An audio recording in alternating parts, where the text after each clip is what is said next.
It's 5:33, and I will go ahead and open this meeting. And since we didn't have an official agenda posted, we can just dive in. I think we were going to go over the passes, right? Was that the plan for today? Yeah. So what I'll do is I'll just give some updates, some general rec updates first, and then I figure based on the order of the beach being last in those updates, so it'll be kind of like a natural segue into it. So just to kind of bring everybody up to speed, just where we're at. We're about halfway through our winter programs. So as I mentioned last time we met, we have our youth basketball leagues that are going on, both in skills and drills and travel programs. Our youth cheering programs going on right now. They are getting ready for competition in March. We also have a new middle school indoor soccer program that just started this week. And we also have a collection of adult programs that are going on right now since the last time that we talked. We have adult basketball operating at Monmouth Academy on Sundays from 10 a.m. to 12. We also have adult volleyball. That's 2:30 to 4:30 at Monmouth Academy on Sundays. And I know I brought up pickleball last time, but I don't know if I really gave an update. I think there was only like the first Sunday since we had started the program, and no one showed up. So we kind of put out a little blurb saying we want to keep this going. However, we will only do it if people show up. And I went there the next Sunday with Lonnie. This would have been the middle of December, right before the break, and he had 20 people who showed up. So it's great to see that there was a response, and there's people from actually all over, not just Winthrop Monmouth. There was actually a pretty strong grouping of people who heard about it through our Facebook page, through Green and Leeds. So it is welcome to everybody. It's just a Monmouth Rec and Y collaboration. Um, just some peripheral programs that are going on right now as well is we do have, I know we talked about ski, and I know I've sent it to this committee and also for Libby because I knew there was high interest there. There, of course, is the Lost Valley program that has been in operation that a lot of different rec departments, Monmouth being no stranger to it, that have ski passes at a slightly discounted price from what I understand on Friday nights. But Ed Van Tassel, the Winthrop High School cross country ski coach, has offered a Nordic ski program through the Winthrop area YMCA. And he, of course, extended it through my communication with him, saying he would absolutely love Monmouth residents, particularly youth, to be involved, as we realize that there's such limited opportunities locally, but also resources and equipment. So I'm going to be following up with Lonnie next week because that program started on the 6th, just to get a feel, just to see how many Monmouth residents are in that particular program. And so looking at what's upcoming, I met with the youth wrestling coaches last week where we were able to nail down all program specifics. So by the end of this week, there will be a mass communication through our MyRec email lists, posting on our website, also posting on our social media pages, that we'll be having a youth wrestling program offered for K through fourth graders, February 12th through the 27th of March. And that will be taking place primarily on Thursdays and Fridays from 5 to 6 p.m. at the Memorial School. The facility request is in for it. I don't see any issues with it per conversations with the school, but it's technically unofficial until I get the RSU2 signature. What was that age group again? So it's K through fourth. I have to look through my notes. There was something particular about the fifth graders and how they had some involvement with some of the middle school. Because I was wondering about that from the standpoint that they have their middle school team and then they have their high school team. And a lot of our youth programs tend to extend up through the sixth grade. But it seems as though based on the type of numbers and interest that they get, that they have centered a lot more, like primarily all the sixth graders end up just doing the middle school team. Therefore, they don't get a lot of sixth grade rec signups, if that makes sense. So the fifth grade, I guess, has some involvement with the middle school program. So that's why it's a K through 4 program. So any other questions about wrestling? Sweet. These are all moving pieces, new programs for me, so I'm learning as I go as well. looking ahead, everything is really transitioning outside of like wrestling, thinking about the spring and is really looking at the summer. Like there's a lot of work that is going to be needing to go into the summer. Uh, Beach obviously is a huge part of tonight, which is part of my preparations and plans. So I'm actually really excited to show you some of the behind the scenes work that I'm trying to build some infrastructure for. But primarily looking at our summer camp opportunities. As you might remember in our last few meetings, we have very, very few summer camps outside of what Wade and Eric Plusky do in their combined basketball and baseball camp. And so I'm really trying to create a modest goal of developing new week-long summer camps. Athletics naturally tend to extend like the easiest low-hanging fruit to do. So right now, what I'm working on is building out our independent contracting structure so that we can help build a financial system that helps support being able to pay not only all the instructors, but to support their greater programs when we have a varsity coach come on in. So we're looking at a boys and girls basketball camp. Those would likely just be two separate camps. A boys and girls soccer camp. I know they're in the midst of hiring their girls soccer coach. So it's kind of a little bit of a wait and see until I can kind of get that ball rolling. But who knows? It could also be a co-ed program. I've been in touch with the PE teacher, Mr. Poulin at the Memorial School, and he's excited to work to try to create a PE camp opportunity, which was always a hit where I was in Winthrop. Um, I've talked with Bill Sylvester over at Cobbossee Colony Golf Course, where we're trying to put on a youth golf camp. That might be a little bit more geared towards. I find that it's really best suited for like closer to middle school age, but typically it does extend down to the fourth, fifth grade level. I've done third grade before. I think it's just gonna be kind of like a numbers game because oftentimes when somebody registers, there's an interested sibling. So I kind of make room for that, but I'll be working to fine tune like what that age group is. But it is that upper elementary age. And then looking at other different programs like the art program in collaboration with Four Pence Art Studio, and I've also been in collaboration with Blazing Star, so for the horse stable. So there's a lot of Can I just say real quick, Yeah. just so you put it on the calendar, Noni Prince, Winona, I work with her on VBS, the Vacation Bible School, and she always Yeah. likes to try to get that on so that you guys have it on the calendar so that she tries not to overlap any programs so the kids that are older can be, I don't know, helpers, counselors, whatever you want to Sure. call them. And she is planning on doing that the week of July 27th through the 31st. So she just wanted to make sure that I let you know that. So before I forget, since No, we're I talking appreciate about you saying summer, that because I remember I had a library yeah, trustee last summer there meeting. was a conflict and they did it a week earlier or something. I actually have, I remember last year when I had a library trustee meeting at Cumpson Hall, that exact opportunity was brought up.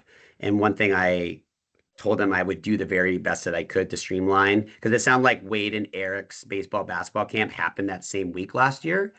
And either this happened by chance or I'm just so on top of things. Let's go with the latter. That right now, tentatively scheduled for Wade and Eric's camp, which is a pretty big camp, is Monday, July 20th through the 24th. So I know that like that camp is not going to overlap, but it helps me, and I appreciate the reminder that as I start building out particular weeks, there might be some camps that I inherently know might be a little bit smaller, whereas others might be more popular. So I'm just excited to get some new opportunities going, but obviously want to make sure that people don't feel like conflicted where they have to choose one or the other. So I appreciate that reminder, Darlene. Hey, Thank Mike, you. Yeah. Mike, so you mentioned that there would possibly a basketball camp, right, in the summer. Would there still be that baseball, basketball in conjunction? Like, there be two separate camps Yeah. there? So I'm glad that you asked because the traditional youth program that has operated is Wade and Eric run their combined youth basketball. They do like basketball for half the day and then baseball for half of the day. And so what I talked with Wade about is, even though that camp does not operate under the auspices of the recreation department, I believe, if I'm not mistaken, I know Wade's at a game this evening, but from what I recall from his meeting is I believe that does operate under the Monmouth Baseball Association and their respective insurance. So I did ask Wade and said, like, I know Keith is doing his own camp for girls basketball, and this I'm assuming kind of is your boys basketball camp. That what Wade actually wants to run and pilot this summer is the prospect of a middle school, high school camp, which I was like, hey man, I'm all for it. The only thing I want to double check with he and Steve Bell, and they would know better. I know enough about MPA restrictions, but I also would want to make sure that there's no violations when it comes to the type of programs that varsity coaches may be in proximity of middle school, high school athletes. So that's really the only background thing, but those I hope that clarifies what those type of camps might be, knowing that the Baseball Association kind of houses the youth boys basketball camp. Yep. No, it does. Thank you. Cool. Yeah, you got it. All right. And then, so outside of just those summer camps, like as I mentioned, like really building out the independent contracting model is really everything's about the beach and just figuring out, the roadmap of what those things are. And so I have a little bit of a laundry list of things that I wanted to go over since our last meeting. But I just wanted to pause, leave space and take in any questions, thoughts, comments about where things have gone thus far, about past programs, current programs, and the ones that express are on the horizon.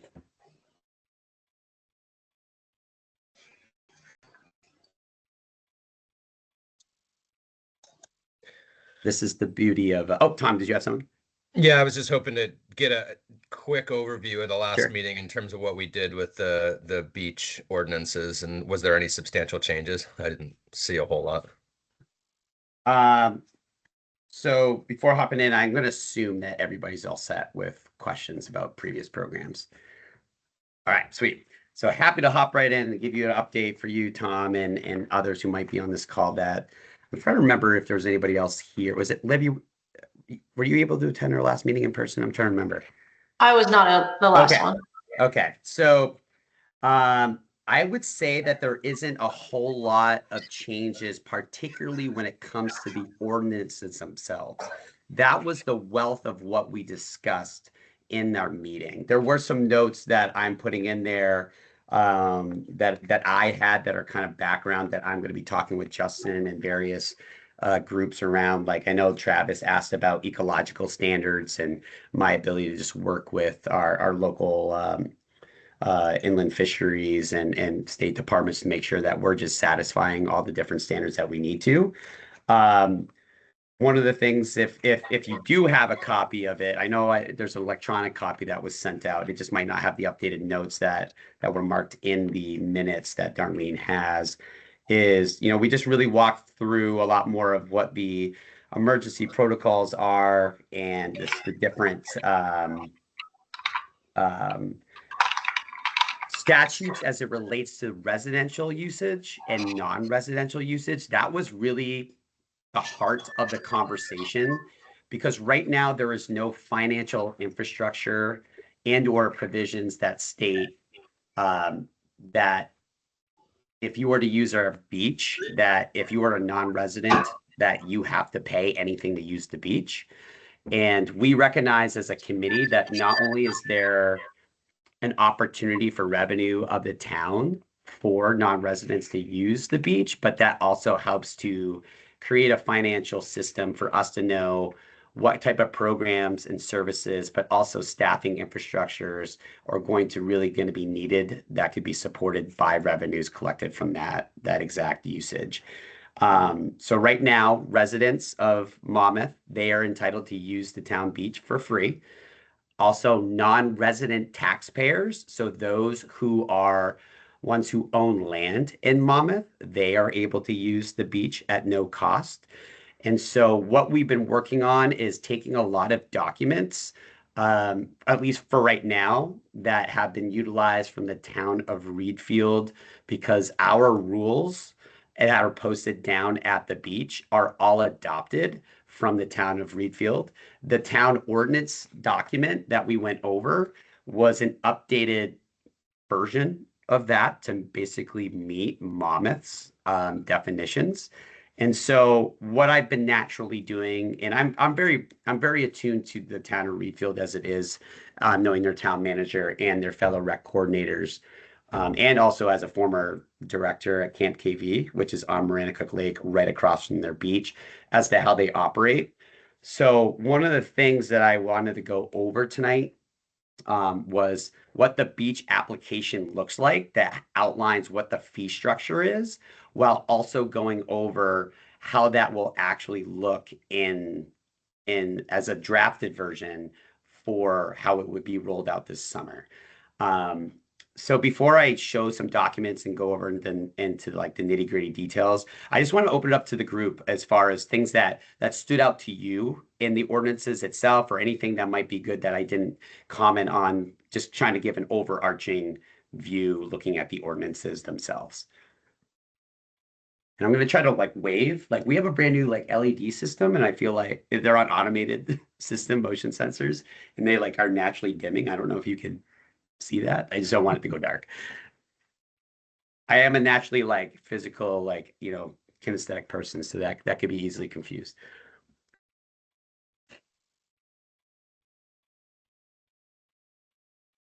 Wow, I guess I killed it in the overview. So I think what would just be helpful is, again, like this, I like to still say we're very much in the infancy on this work, but we also are, realistically speaking, under some deadlines as it relates to just making sure that everything that we have feels solid. So what I passed out in that meeting, which again were emailed documents and was a copy of the beach pass application. So this is kind of the beauty of where we're meeting virtually, where I figured it'd be a lot easier for me to just share my screen and show you exactly what it is that I've been working on since the last time we met. So just bear with me as I get this. Mike, did we have shared. a previous year's cost for a non-resident? Did we have that? I may have missed it somewhere, but I'm not, just for something to. So Yeah, okay. Your question is, what was the fee for non-residents beforehand? Yep, you got it right there. You're showing it. Yep. So there was no fee before. Okay. So this is where we have an opportunity, I think, with kind of hitting the reset button on how our beach is managed and used.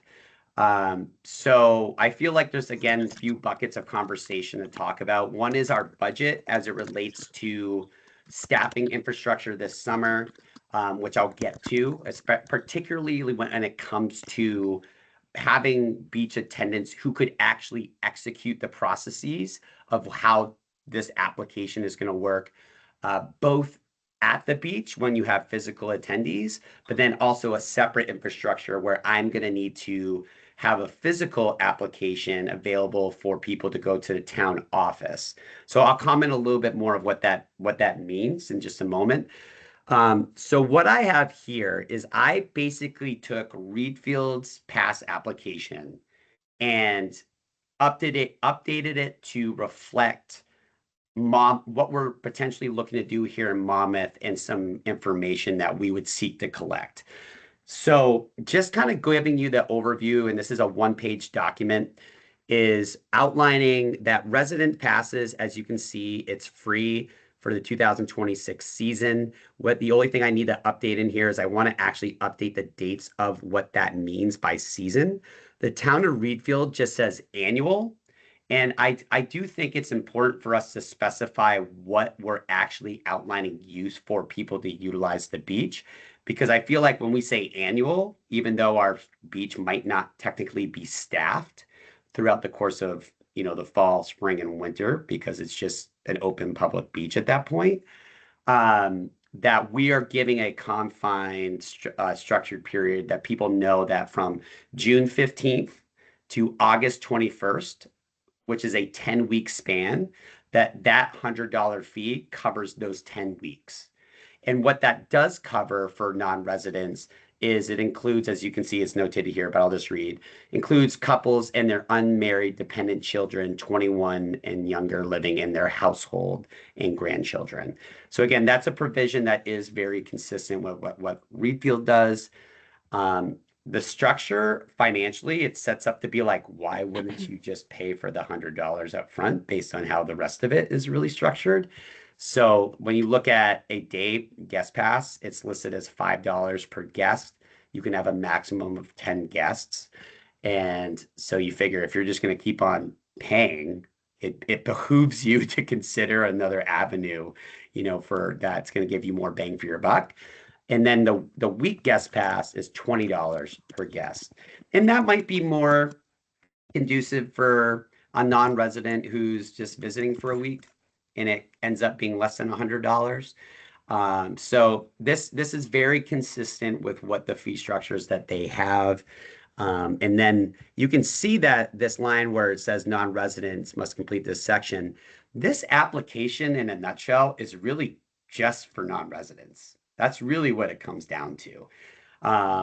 So I'll talk about like protocols of how we vet who's non-resident and who are in a moment. But this is just the basic information that we would be collecting as the town.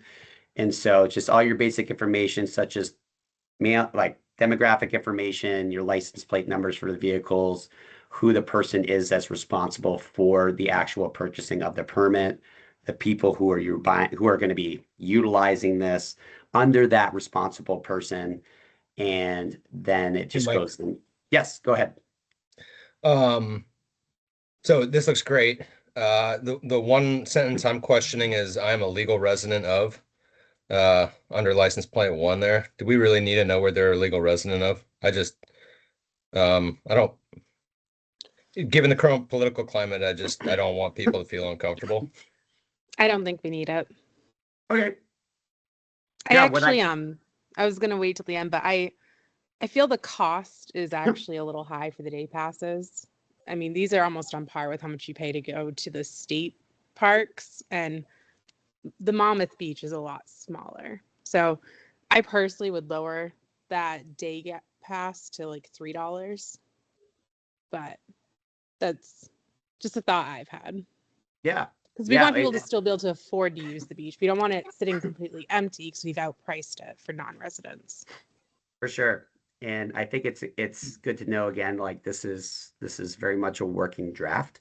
As I mentioned before too, the town of Reedfield has had this structure, I want to say, for the last 2 or 3 years. So at the end of the day, if this were rolled out, it would be in compliance from a market standpoint, consistent with a nearby town. But we of course can modify prices however we want. Yeah, and this does have to be approved by the select board as well. So even if anything that we recommend has to go before the select board anyway. So right. And I think that this is all great conversation so that it allows us to be able to show like, hey, here's the framework, and it leaves room for conversation. Because my sensing is that it's very important to this town to obviously maintain that residents and non-residential taxpayers are clearly able to utilize this beach for free. One of the points of, when I say feedback or just perspectives that I've been given, is in years past, there's been like kind of a floodgate nature where big groups have been coming in. And I think what we're trying to do is create safeguards that if people are looking to utilize the beach, that I might have to look at what a separate group, like organizational group rate might be, separate from just like so that individual. If the Y in Auburn wanted to bring their kids on a certain day, maybe they do $3 a piece or something. That to me makes sense. But as if they're coming in with a family using the bathrooms, the changing rooms, those type of things, I think $5 is right in line with a guest that's a non-resident and they're not a landowner or anything. They're just there to recreate for the day. Sure. And those are the prices that Reedfield uses, right? Yep. Or are they? Yeah. Yep. And that's why I wanted to note that, like, if this were to go through and is a fallback that we have to say is like, hey, a lot of our ordinances, a lot of what we're looking at mirrors what the town of Reedfield has done, because they have actually done this for the past few years and have kind of like evidence as to how this has worked. To say again, like, this is mirroring costs of a town, two towns away. So I think that one of the things I did not mention earlier, Tom and Libby, that I think is important for you to hear is when I dug into a lot more of our expenditures as a town, as we know, last year there was not really any program and or a lot of staff that was on at the Monmouth Beach. There was just a beach attendant that was brought on, very part-time, mid-July until the end of the beach season in the middle of August, just to kind of give some presence. The last time we had a full-fledged summer, and we're talking essentially minimum 8 hours a day, combination of lifeguard and beach attendants, our expenditures in just one singular summer season, in our last season looking at 2024, was $53,000. And when I looked at and I said, well, what's our revenue against this? I just want to see what I can contrast here. The only revenue that is reported, and again, I'm new, so I kind of just go by the powers that be with the information I have, was the swim program that operated at the town beach. And the average amount that I have a running amount from 2020 to 2024, it fluctuated between $3,000 and $5,000. So you can imagine, as fresh eyes to this program, somebody who's worked in the field for a long time, to be like, that disparity is financially atrocious. So now that doesn't mean that this beach is now suddenly, not deserving of resources. I just feel very strongly that there's a way to make this beach financially, along and in tandem with our services that we provide, way more efficient, while also being a very good steward to taxpayers' dollars.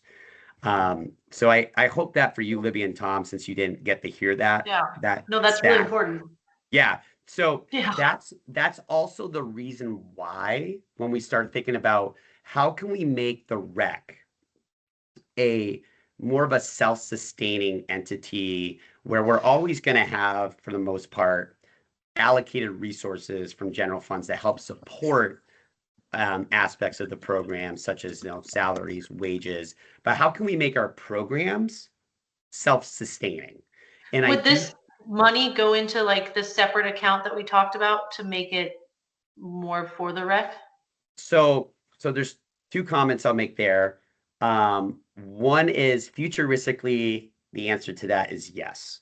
I did have a meeting today with Lori and Justin, because I am in full budget mode, where it certainly crept up with me that on February 4th, I will actually be presenting to the select board what is kind of the first round budget for the following year, which that is something I just want to put on our parking lot for tonight, that I'll come back to.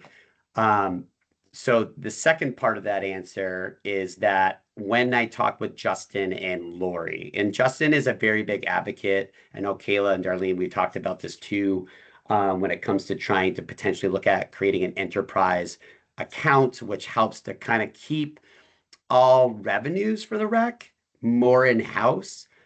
I think the short answer that I can just give from Justin's perspective is that from a departmental infrastructure, he recognizes that this is something we should strive for. We're just not there yet. So I'm still sharing in conversations with them as to how this can and should work.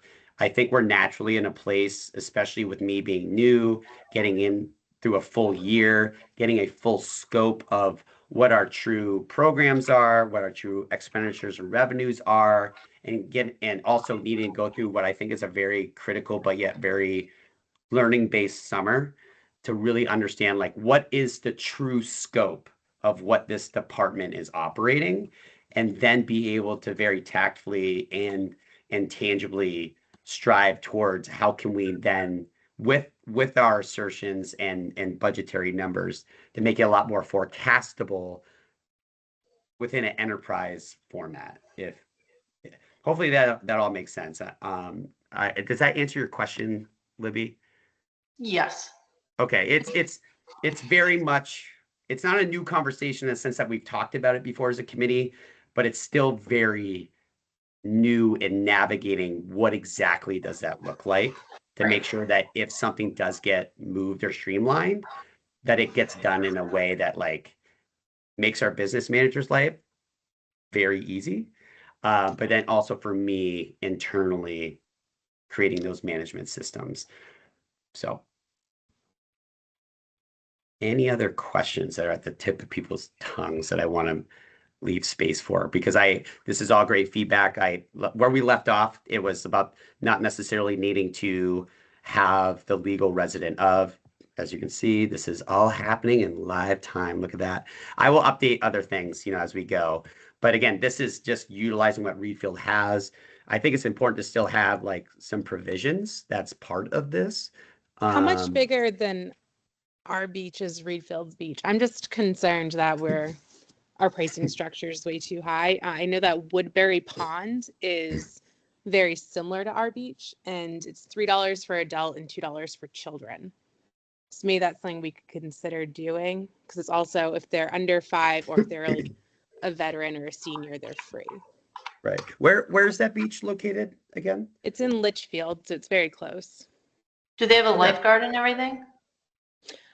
It looks like Reedfield doesn't actually have a lifeguard. They do not. They do So not. And God, there's so much to talk about as far as just like being able to explain all of the nuances that go into it. So to answer your question about the size, though I can't tell you what the acreage is off the top of my head. I know the town of Reedfield's beach pretty well, and it is pretty darn in proportion in size, at least in my mental image that I know of this beach. As far as like you have one big swim area where it's all roped off, and you have your shallow end and then your deep end. I'm trying to remember if actually their boat landing is next to it, but that's kind of separate from how the beach is managed necessarily. But if it makes it feel, I can try to do a little bit more legwork. Well, I think we should really do, so like in my line of work, we call it a competitor comparison. I think we should do that and have more than just one other town we're looking at. We want to look at towns that have been successful, because I've personally never been to the Reedfield Beach, but I've been to Woodbury, and I have cousins who live like an hour away from Woodbury who've been there. It looks like for Woodbury, they charge residents $50 for a season pass also. So the residents have to pay, and then so do the non-residents, even if it is a little bit cheaper, and they have no lifeguards. That's why I was thinking we might want to do something like a competitor comparison. The options that we offer in terms of if we're going to do lifeguards. I mean, everything really is open for discussion at this point. But to me, the focus of the Monmouth Beach has always been toward residents and toward summer residents. And in summer residents, I mean the non-resident residents is kind of where I'm going with that. So those are the people that really are the bread and butter, the people that come for the summer, spend their summers there, and they are the ones that make up that area. Right. If we've got people coming from away, let's say, then yes, I really think they should be paying to help support, the lifeguards, the people that are going to be down there letting them through, checking passes, all those kind of things. Right. The cleaning of the bathrooms, the picking up of trash. I mean, all the things that go into having an opportunity to use that beach. Right. And so kind of hearing both of those feedbacks, I think Kayla, what I don't mind doing, and of course everyone else here is permitted to do this as well, that if you know of a beach small or in proportion to the size of our beach that's local, or perhaps even within our area of Central Maine, that you come across a pricing infrastructure that you think helps support either the keeping or the potential changing of these rates, that I think it would be great to come to our next meeting solidifying that, so that we can then start beginning to think about how this then gets proposed to the select board in a timely manner. Because although the summer 2026 season starts June 15th, the way in which I have it labeled in the calendar, my goal is to not make this as much of a shock to people. I think for Monmouth residents, they're going to be like, oh, thank you. Of course it should be free. And hopefully they just give the thumbs up. The biggest change is really going to be in that non-resident fee structure and how I can best broadcast that out. Of course, not everybody's going to read a website. Not everybody's going to read an email. Not everybody's going to read a social media post, whatever, which way it's communicated. But I do want to leave a window of room before the summer season rolls around, so that we can start making, or I can start making on behalf of the department and the town, communications that outline this is how we're looking to manage the beach, just from a user management perspective. So are there for sure lifeguards or not? So I think that I think that's a question that's best answered in something I'm going to get to in a moment. Because it's connected, but it's a little bit of an offshoot. So it's 100% on my list. And then as far as the pricing, so like worst case, out of towners don't want to pay that, so they don't come. And so then we still don't make money on the beach, which we've never made money on the beach. Best case, we make some money. So it feels like the pricing, even if it is too high, like it doesn't, if anything, the townspeople are gonna be like, cool, it's not crowded. But it's not like we're gonna and I think that kind of goes into a little bit of what Darlene was mentioning, around not making our beach feel like the wild, wild west. Yeah. And allowing those residents, those who summer, again, landowners, that it becomes a beach that doesn't feel like, for the issues that have been expressed to me, I'm not saying that all issues are not Monmouth residents, right? Right. Whether it was the trash that wasn't cleaned up or just whatever minor issue, like everybody plays a part. A theme that I have heard, and I need a full summer to kind of just really live it, is issues with larger groups of people from outside Monmouth who are coming in. And so I think our goal, outside of, yes, a revenue stream, which would be nice for our beach to help support future programs and services, everything that goes into how the beach is physically maintained, when the pavilion needs to have updates, the costs that go into, even though they are budgeted, we have toilets and water that needs to be shut off and turned back on, lifeguarding equipment. Like there's just so many things that I would love, if possible. Right. The electricity that's on down there during the summer, the internet services, the phone, the things that are necessary to keep it the way, to keep it up to date for our residents and things. So, Right. We've never really had a process, so to speak. Right.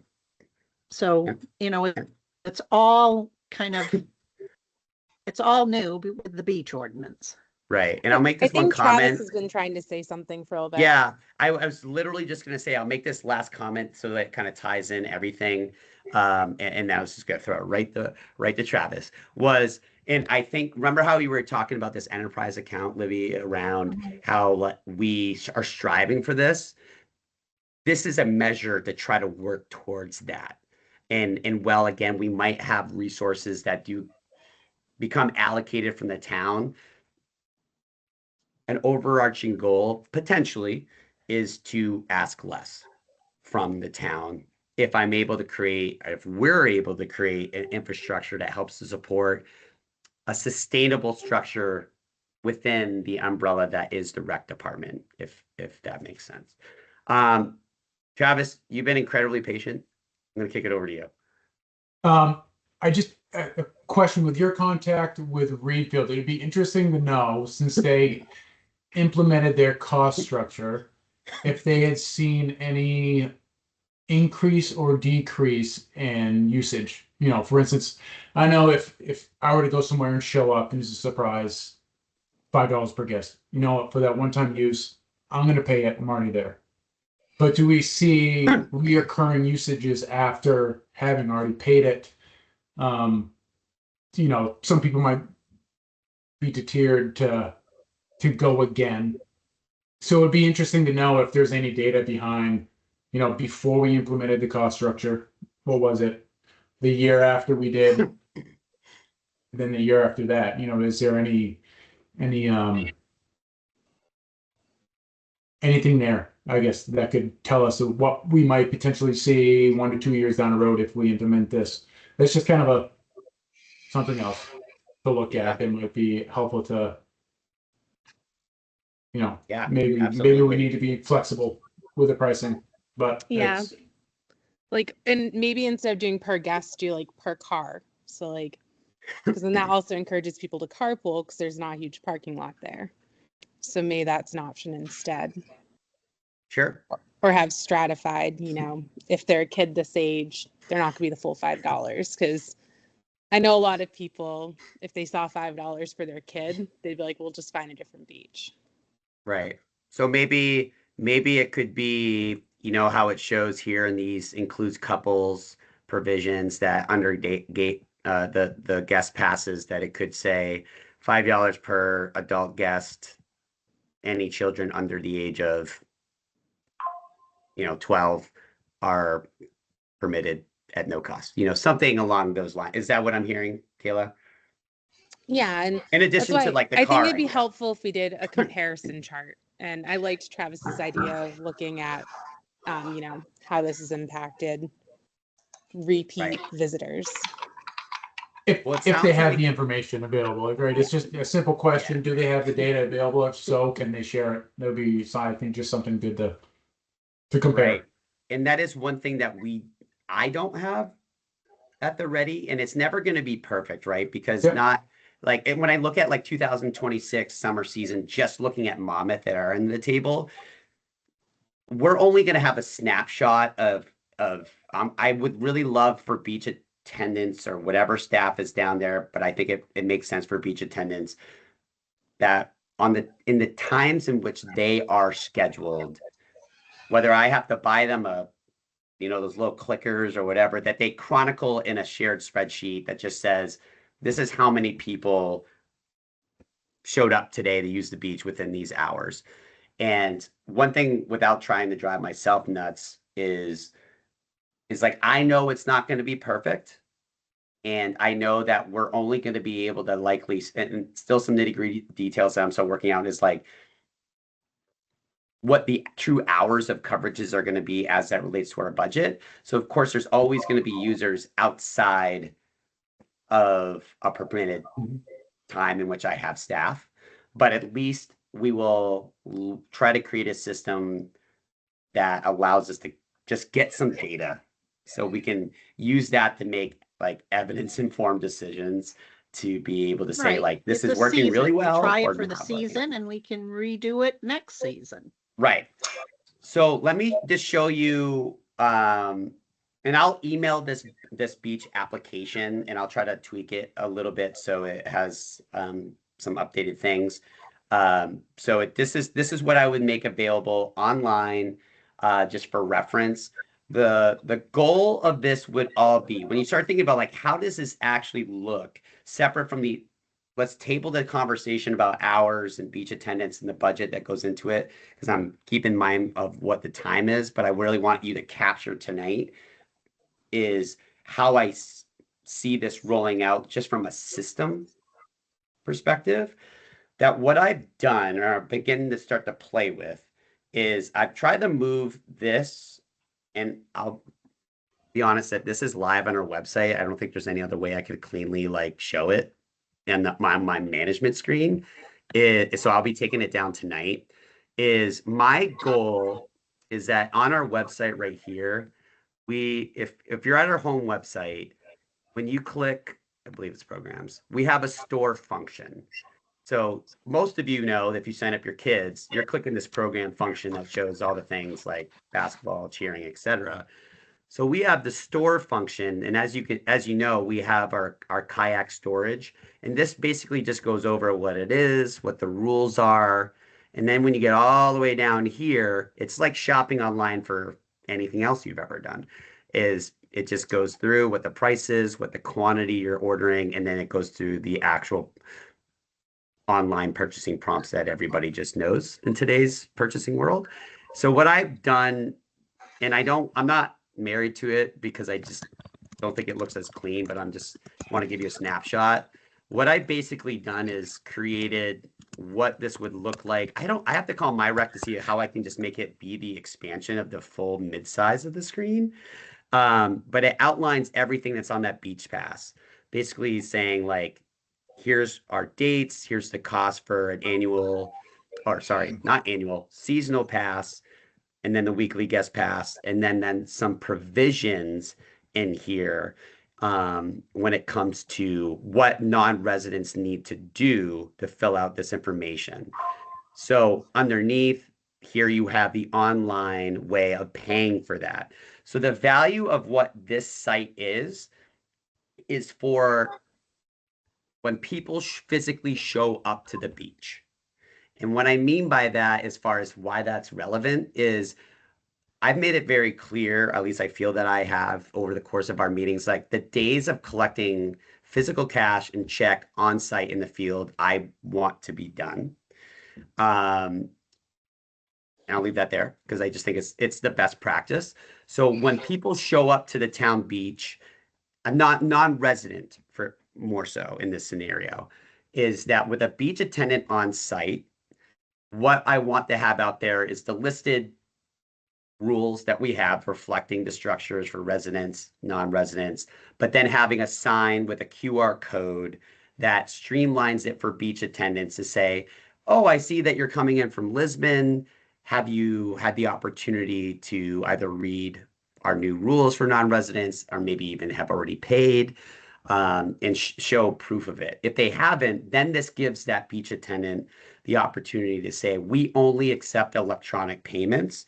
And so by scanning this QR code, it's going to bring you to what outlines what these different options are. I will have a copy of the town beach rules on there when they check out as well. So at least it covers that, even though there is the physical rules at the beach themselves. So that's going to be their golden ticket for beach attendants to have strictly electronic only opportunities down there.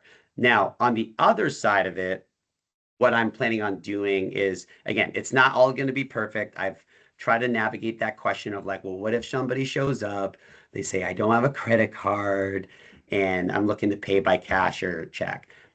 I'm gonna be honest, I don't have that answer for you right now. I still have another conversation with Reed Field to talk to and just be like, what do you do when and if? But what I do want to say for those people who do come, especially during the town business hours, being Monday through Thursday, that I plan to have this physical, there we go. This physical application, no different than a car registration process, that if anybody went to the town office, that they would be able to fill this out. And what I'm trying to have available at both the town office, which I bring all of our staff members up to speed, that they would have a hand in this registration process for those who wish to pay by cash or check, or just want to buy their things in advance before the summer season. Which again, I hope the electronic version would be available before the summer season as well. That I've been trying to create, like, well, how do we know if they're non-residents? So this is kind of very a cut bone and like a bone dry version. I'm not married to it, but I want to give some visual that I would like to like have a pass that people hang from their car. And it would, I created a non-resident one and then a resident one, but then I kind of was like, well, if residents, you have the fallback of a license as well. And I did clarify with Justin that the dump, remember how we talked about the dump sticker as showing proof? He clarified that even though Town of Wales residents can use the Monmouth dump, or sorry, I should really say transfer station, that it is a different color for Wales residents. So I do have a green version of this that is resident, which if we wanted to ask people to say, hey, it helps streamline the process for our beach attendants, we have these available both at the town beach. We also have them at the town office. Come no differently than you would to pick up your transfer sticker and just have it for the 2026 season. And we would just have to rotate the color, I would imagine, each season. But the non-resident one right here would be, I think, yellow, just make it kind of like proceed with caution, I guess. And this is something that they would hang facing outward. And the really most important part, and I'm not married to the information that I have here, but as they fill out their application, we would keep it on file at the town office. And this expiration date is really kind of the biggest one, right? It would be something that would be handwritten, which I realize that some people could try really hard to cross things out or make a 0 and 8, or whatever. It's like, again, it's not going to be perfect. But on the back side of this, it would have the instructions, right? It would say, hang this so this side is facing to your rear view. And then it says the acceptance of this permit or beach, I'll reframe it, beach pass. It relieves, the issuer of damages, so us. But there's a part that I wanted to put in, right up top, duh, it's right here in bold, is this tag should be properly attached. And what I want to make as a provision is you're not going to be permitted access as a non-resident without it, or proof of purchase, meaning you have like an e-receipt or some type of physical receipt, because I think that's just the right thing to do to try to validate it. So like I'm still playing with the infrastructures, but for the sake of everything, kind of bringing it to summary is I'm trying to look on like the beach pass application itself, how we are agreeing to what those costs are, what it's going to be designed for non-residents, moving that into, okay, well, how is that then going to be executed? You have a physical town management, town office structure. You also have an electronic on-site structure with a QR code down at the beach. So you at least have 2 modalities. And then that third bucket is then, of course, how we're building the financial system of staffing to make sure that we have adequate coverage to actually implement a lot of these things. Hey, Yeah. Mike, so this permit, would something like this be for seasonal permits or weekly? Yeah, so to answer your question, so seeing as though that says 2026, what I would do is I would update it year to year. Because I thought about that question, right? Of like, do I want to have a specific guest version? Do I want to have a specific week version? I'm certainly open to ideas. To me right now, the expiration date is really the way, based on just this draft version, of being able to indicate that. So I think maybe what a line could be is like, take out the license tag number. This is just like a standard thing that I didn't have a chance to update, but say date of issue here, and then expiration date. Maybe. So I just worry about getting like too many different ones. No, I know. Yeah. My My thought is from a seasonal aspect, like yellow, right? You got yellow, you know that they purchased a season-long pass. You really don't need to verify the expiration date. They have that yellow pass, they're good to go. A week pass or whatever it might be, let's say it's red or orange, you know that you got to go verify their expiration date. I think that's a great idea. And maybe the expiration date is right there on the seasonal pass, but it's pre-printed, or as a statement on the back is this is valid through the end of the season, whatever that date might be. Yeah. I super appreciate that because I'll be honest, and I know that people know how this goes. It's like when you're just like in your box for a while, it's like you can't see anything outside of it when it's like, oh, that makes perfect sense. So I have that notated down. So I'll play with some different versions. I think a question would be that if that sounds like a good idea of having a full non-resident season pass that streamlines that, and then having a different color-coded one that then prompts a beach attendant to know, okay, it's orange, it's red, whatever it might be. That so it triggers me to just like verify and double check. Do you all think it's worth creating a resident one?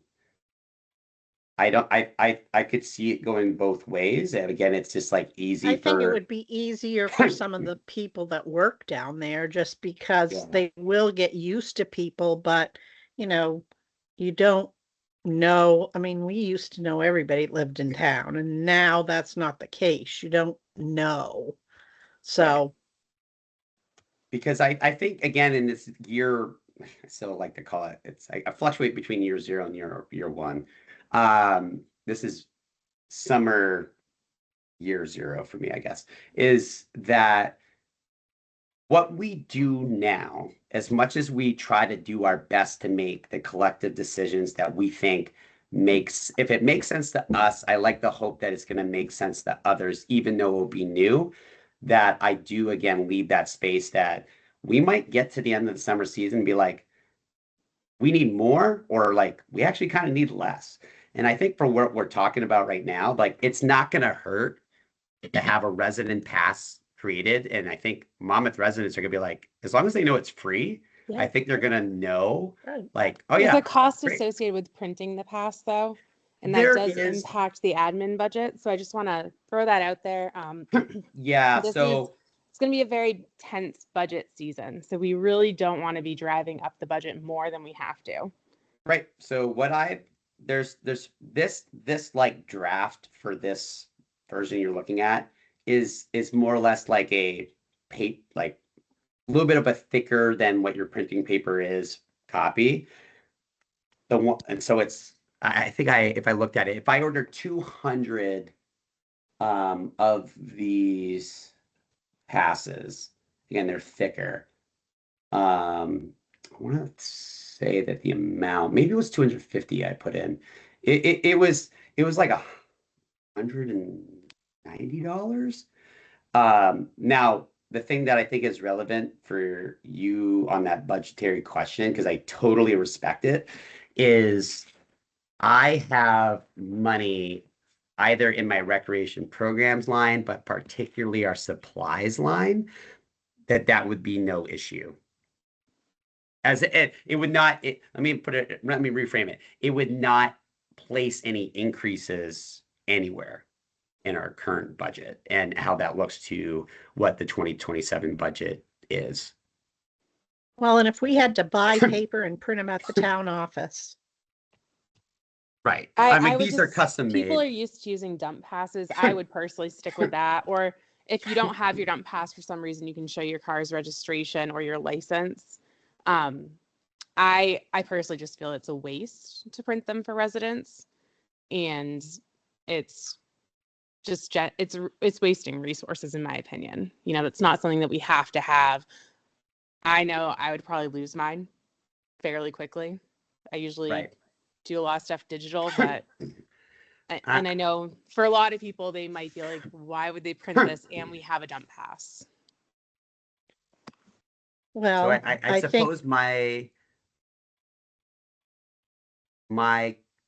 point and or question that I leave for the group is, because I totally hear what you're saying, Kayla, and this is again why it's really helpful for me to hear like what the questions, the comments, potential concerns that maybe I didn't think about or should be thinking about more is I think one of the fundamental questions comes down to knowing that this is a new system. What is going to make the lives the easiest and most efficient for those down at the beach? And I realized that, like, as you mentioned, because I think about it too, I'm a father of three, and even if I didn't have kids, like, I'm going to forget things. And that I do know the natural drawback is that if you don't have your resident pass hanging, then the beach attendant is going to have the natural cue to just verify residency via driver's license. So I think it's more just like, well, I do understand the incurred expense, which is again not going to necessarily increase anything outside of what's just in the budget right now. It's just like it's an efficiency question, and how that just relates to how I best train and make lives easier at the beach. So totally The open for transfer discussion. station sticker is pretty apparent and I don't know, unique and well visualized. I feel like it'd be a good marker, but I mean, I totally get both opinions. Right. Well, So if somebody's registered their car in December and they got a 2025 pass, like I did, I don't have a 2026 sticker. So, that is you true. know, I just think we want to be cognizant of making it, like Mike says, easy for the people that are down there maintaining it, and, you know, kind of set a precedent that we're not just gonna let anybody drive up and hang out at the beach. Right. Because Right. people move their dump passes around. If their friend wants to, okay, my friend just cleared off took all the shingles off my roof and they have a truck. I'm going to not stick my dump pass to the window and give it to them so they can take my shingles down and dump them. So Right. there's just a lot of stuff that goes around the dump pass that I just want to set ourselves,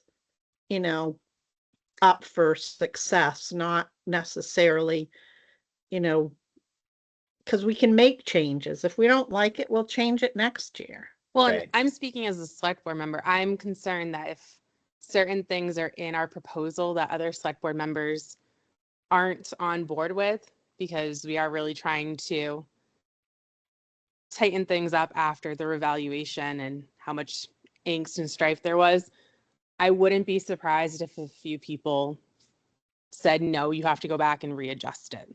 So I think it's better to be a little bit more conservative this year in terms of what changes we're implementing versus just like going all out. I think we need to roll things out slower if we want, the select board to all agree, because we do have to have 3 of the 5 boards say yes to Right. what we propose.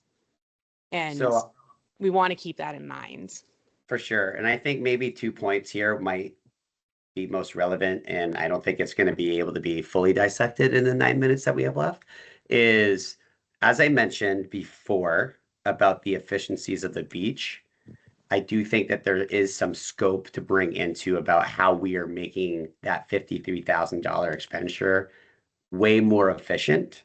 So I don't get caught personally in the weed of if there is a $200 expense that might be made for this. I totally am, like I was saying, like open for discussion on it, because I want us all to feel really good about it, not only in the system, but then also how we're sharing the greater scope of budget. This is where I'm just Well, and going to it give you wasn't ever transparent before because the rec Right. committee was totally different and had their own thing. So there was never any oversight of that. So I Right. think that it all goes in how it's presented to the select board and them wanting to be on board with, making their lives easier, number one. Right. Right. And the other thing I wanted to make mention of real quick is, sorry, I feel like I realize that my screen is still shared. I'm going to try to take that off just so it's easier for me to see everybody. Can everybody see me now? Yep. All right, cool. I feel like I should be like way more polished in this as like a teacher, what I taught through the age of COVID. Again, don't have enough time to really go into the nitty gritty of this, but I think Kayla, I think it's really important for me just to highlight one thing that came from my discussion with Lori and Justin today pertaining to the just the recreation budget, not the like the recreation and culture overarching budget that incorporates Compson Hall and the library, et cetera. That right now, if you remember from our discussions about the expenditures of our rec budget, this current iteration of the budget in 2026, the one that we're currently in, isn't truly reflective of me being in there. So what I've been working with Justin to do is to really make it easier for us as a committee to operate that just shows strictly what are we budgeting for part and seasonal wages. So that I don't have to do all the deduction games and show you, hey, this is what's left over and all these things. But our overall budget right now from last year, and this isn't finalized because I'm going to have another meeting with Justin, our budget has increased overall by $3,000. And that is per discussions with Justin is a very satisfactory number to start with. And so I want to ease tensions and around where too much might be, or what we might propose might be too much. My goal right now is to do our best not to have any increases. But a lot of the increases that are reflected in here with the reshuffling of some other things is honestly, a lot of it's like utilities. And everything from like utilities of our beach houses, porta potties, the rec building, etc. So I'm trying to keep things as tight as they are reflected in our current budget while still shuffling around some expenses, lowering some in some other areas. Now that I'm starting to get a more full scope of what have I expensed this year seasonally that I don't anticipate to necessarily be an every year expense, such as like new basketballs, new soccer balls, and all those little nuanced things that I'm trying to be a really good steward to all this. So knowing that it's 6:41, commenting that there's a February 4th meeting, one of the things I wanted to throw out, and I'm more than happy to do this since we didn't really get a chance to like sink into the budget as to what that actually means for the summer, what that might mean for like hours of the beach. That I have a few different ideas I want to throw out is whether or not we wanted to try to organize another meeting before I take things to the select board on the 4th, which for those who aren't familiar, this is just more of a proposal. Once like April comes around, like things are going to get an official stamp one way or the other if we have to make changes or not. After April, we can't make changes. So this is again just a proposal.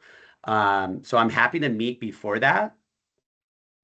Or if you want me to go to the select board and present what Justin, Lori, and I have done. And then I can come back with more concrete feedback. I do think it's not terrible to let you in on just like how like our current like budget is trying to be broken down a little bit more. So I'll leave that to the group. Like I'm away on vacation January 17th to the 24th. And then I'll be back. So depending on what is the pleasure of the group, I'm happy to defer to what you'd like to do. I'm open for it. I think if it's helpful to realign on things, especially before you present what you got, I think that's Well, and to be in solidarity when you go that night. I think Yep. that to me is very important, that Sure. we know what you're presenting and that we're there as the rec committee in solidarity with you. Right. And maybe it's not an hour and 15 hour and a half meeting. Maybe we set it for half hour to an hour if need be, but just kind Sure. of a touch base real quick. Yeah. Yeah, for Because sure. you won't have to stay for the whole select board meeting. You just do your rec committee presentation part. So it's not like you have to commit even on the February 4th. But if 3 or 4 of us are there to support you and to say, you know, to stand up behind you and say, these are our goals and these are the things we're looking at, so that you have kind of a cheering squad, so to speak. I love it. And I think that's important. Now, I really appreciate you saying that because in my meeting with Justin and Lori, like, I think I was like so kind of narrow viewed. If it's like, all right, this is something I need to do, which of course it is, but I do appreciate kind of widening that. It's not like a relief valve that's being pushed, but just feeling like this is beyond just the rec director of trying to make sound decisions. Like these It's are our things that are being budget. deeply, it's being things that are being deeply dissected, deeply discussed, and we really want to do a good job, even though we're trying to create these sections of grace so that we can Right. still And learn. they also have to look at the fact that for the first time, you're keeping track of everything. So the income from the basketball camps, as well as the expenditures, that really hasn't been done. So, you know, we're gathering all that information, and this is going to be a building year because it is kind of -1. You know, Right. you're gathering everything. You'll know next year. We'll know much better what a budget will be.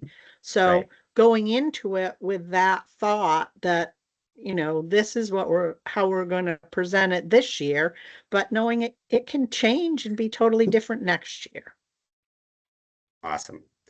Well, so just kind of moving this meeting to a conclusion before we formally do so. Just bringing these things to summary is it sounds like by a next meeting, which I imagine that we'll shoot for late January, probably that last week of January, which I'll send out again a notification to this committee and see if we can.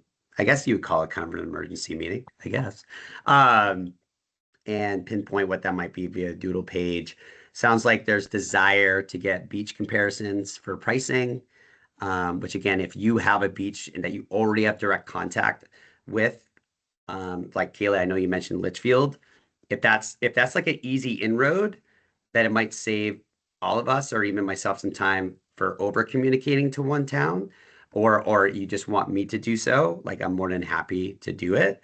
But I'll try to see if I can get like 2 to 4 comparisons if they're out there. Yeah, and I'm sure they are. I think it's important data to have. Sure. We do that every year at my job. We do a competitor comparison, and it really illuminates where your shortcomings are versus where your strengths are. Right. And I think again, it's just whether it's I say it or others in that February 4th meeting, I think like that's even as relevant to say like we're really trying to not stretch people financially. We're just trying to create a sound system that mirrors what a lot of other towns are. And our town hasn't had the chance, as Darlene mentioned, like to have someone in a department to kind of bring that up to standard. So doing some beach comparisons. And again, this having a meeting centered around highlighting. I like the highlight in reserve time about like polishing off the 2026 beach season as it relates to what Justin, Lori, and I talked about when it comes to lifeguards, but then also beach attendants. Because one thing that I am looking to do, and I'm going to throw it out there as a formal recommendation, especially in this learning year, is there is a contract that I have on the table with the KVYMCA to do swim lessons. And so I'd like to go over what those expenses are. I already outlined days, times, the whole 9 yards. The only thing that's left is signature. So I would like to go over that more as a formal recommendation.